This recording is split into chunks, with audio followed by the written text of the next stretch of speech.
This log drum sounds amazing.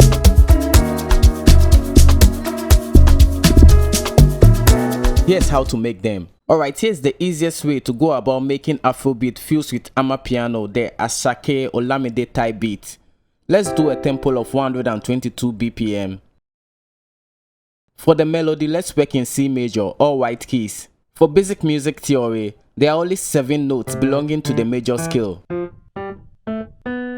And to build the tonic chords on them, we'll skip a note in the scale twice.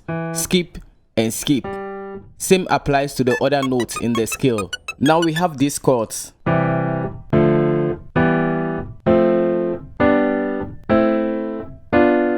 Avoid the 7th degree. The only reason is it's a diminished chord, and this chord isn't used in most Western and Afrobeat music. Now we've narrowed ourselves to only 6 chords. All we have to do is mix and match them to make your chord progression. So basically we just try them out in any given order.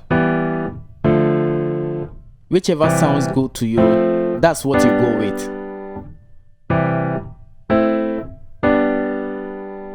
For example, here is the 1-4-5. Well, if I don't like it, I just rearrange it. That's simple, and we have our progression. From here, we find a rhythm that works well.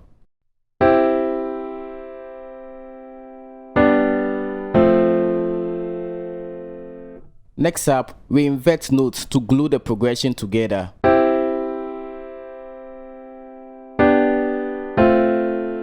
To add more depth to your chords, you can just duplicate the bass note. Well, initially I told you to avoid the 7th degree, the diminished chord. Let's just put it in the progression and listen to what it sounds like. You hear all that tension, that's what I don't want in the progression. So, in order to use the 7th degree, it's either you make it a major or a minor chord. The B minor chord sounds fine, and we can finish our progression on the 5th degree. We just add another chord note to make it a 7th chord. Now to make it more interesting, we can add some passing notes.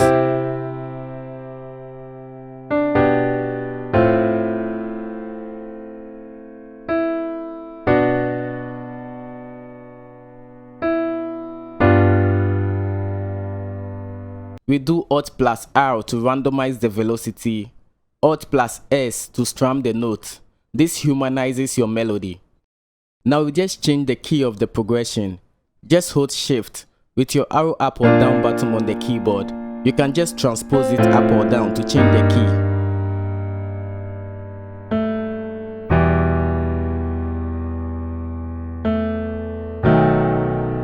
Now we are in E major.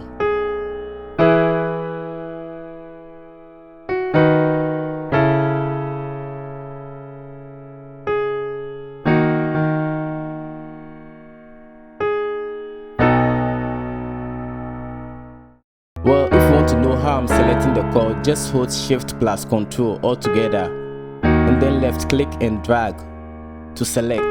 I'll just do Alt plus X to scale the note down for the progression to hit a lot more softer. So basically E major has 4 sharp. Just highlight scale from this menu to make things a lot more easier for you, or highlight scale on the sampler channel with the ghost note method. Now we can add some movement to the progression with this tremolo sound.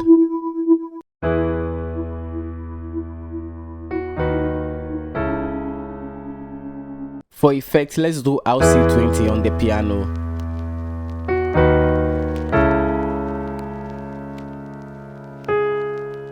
Add some reverb for space. And if your instrument is a non-bass instrument, remove the low frequencies to carve space for other bass instruments. For the tremolo, I want you to have this pausing feeling. So I'll just insert a gross beat with the sidechain preset. This will make the volume dark and then come up.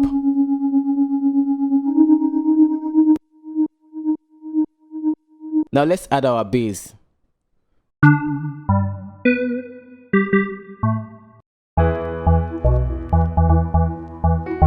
We'll just start with this simple pattern. We Because the bass doesn't have a defined rhythm, we'll use a timekeeper, a pulsing consistent pattern to time the rhythm. This pattern will be the time bass to keep people nodding their head to. Now if you listen to it all together, now the bass makes sense now. I'll add another pulsing pattern from Purity.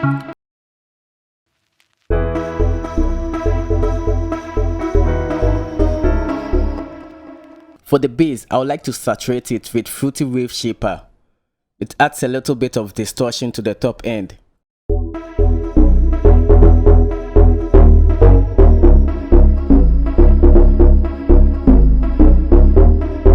Alright, here's a little mixing tip. The bass sounds way too broad with more stereo information. Typically, you always want your bass to sound mono. And to do this, you just merge the stereo image with this knob on the mixer channel and problem solved. This sounds mono. Alternatively, you can load an instance of Pro Kill3 from FabFilter. You just make a cut and then change the stereo placement to mid. And then remove all that stereo information from 180 and below.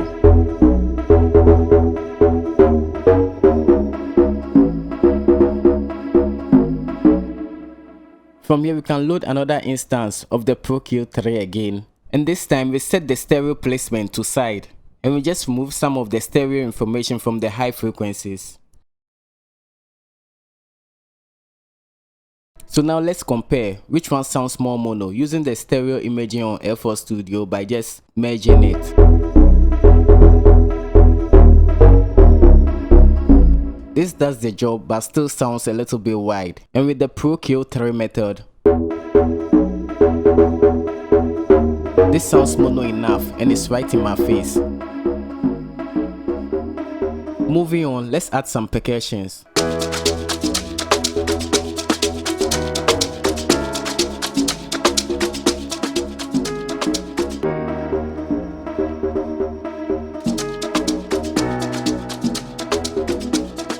And shakers. Next up, let's add our drums. Let's start with this simple kick pattern.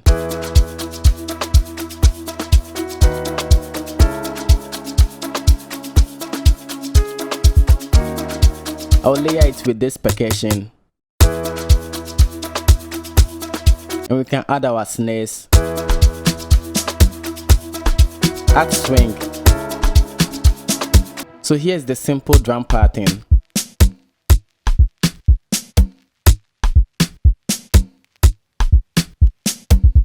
From here we can split by channel and make basic arrangements in order to add other elements of the beat. Alright, so here's my basic arrangement. Now I'll add melodies to each segment to make it more interesting. I'll encourage you to keep watching until we get to the log drums. Let's add some strength to this part.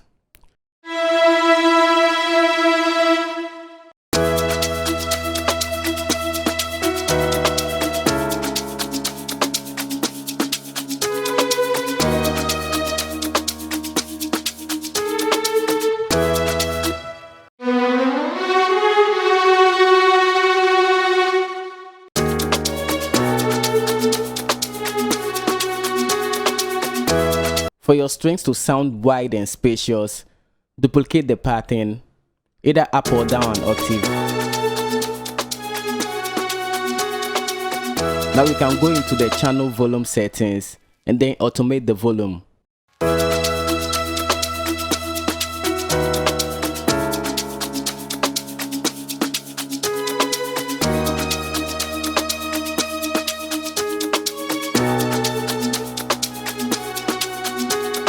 Now you can pan the patterns slightly left and right.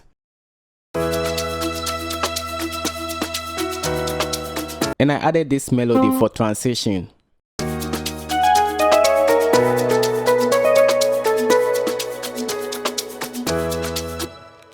It sounds way too bright, so I'll just filter it out.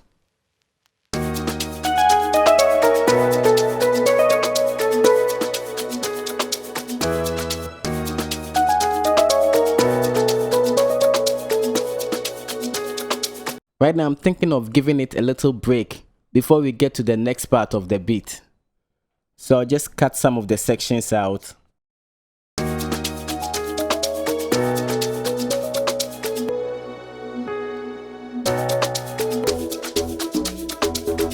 Alright, this part will be our chorus, and you want your chorus to sound full and huge with lot of energy. I'll layer the chords with a choir.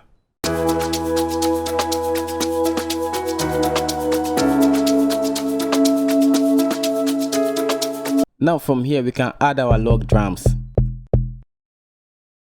Started with this simple pattern, and together with everything, it complements each other.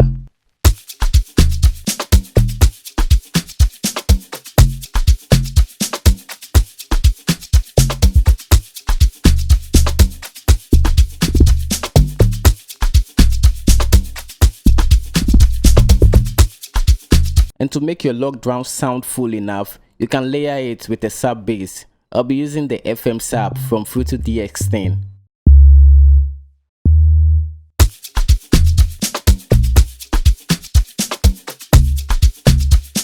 And I added this simple melody to the chorus.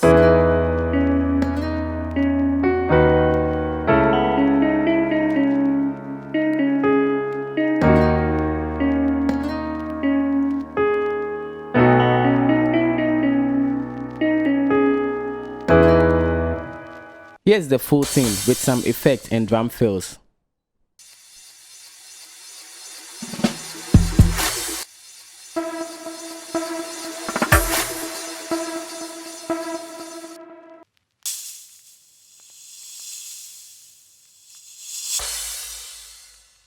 On the master bass, it's just a soft clipper and a limiter. I'll leave the entire thing to play. Like always, thanks for watching and see you in the next one.